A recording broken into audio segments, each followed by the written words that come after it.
Hey guys, welcome to today's episode. So today I'm going to be talking about taking stock, okay? Now, a lot of my videos have been about looking like ahead into the future and, kind of assessing where you got to go and what you want to achieve and all that sort of stuff. Now, today I'm going to be talking a little bit about kind of what you can learn from the past, okay? Now, this is all about the journey, right? The journey you go on through anything, whether it be, a physical goal, a mental goal, an emotional goal, whatever it might be, right? You can go through a journey at different stages, and those stages can be broken up into like 1, 2, 3, 5, 10, any amount that works for you. Okay.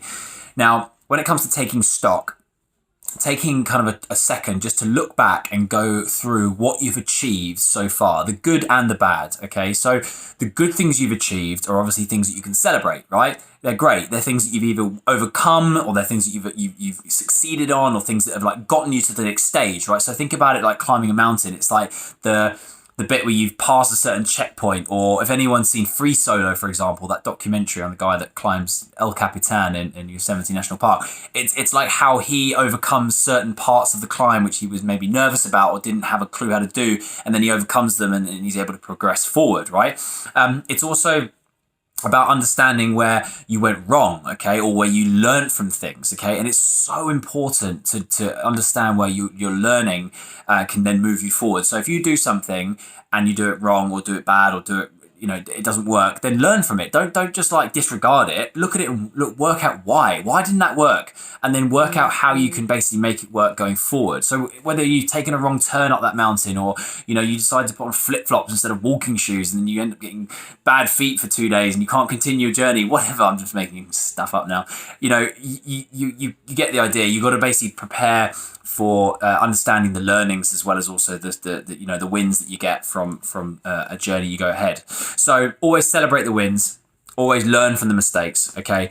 And look at what's worked. Turn around for a second and look at the mountain you've just climbed up. Look at the path you've taken, right? What worked, okay? What was easy? What was hard? What method made the particular path that you took the most impactful or the most inspiring? Because ultimately you still got a bit of a journey to go, right? And you've still been motivated to get there.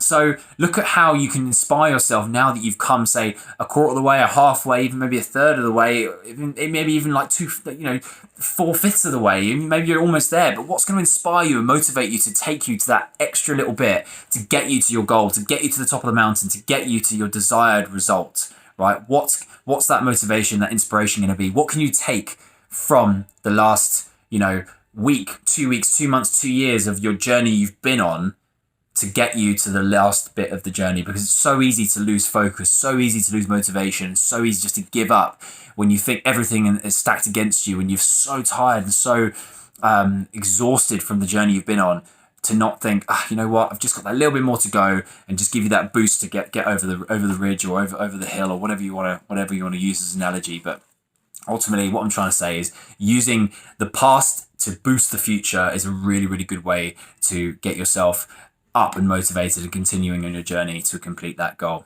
Okay, everyone, hope you had a wonderful weekend. It was super sunny here in London. Hope it was around the world as well. Keep safe. I'll speak to you again tomorrow.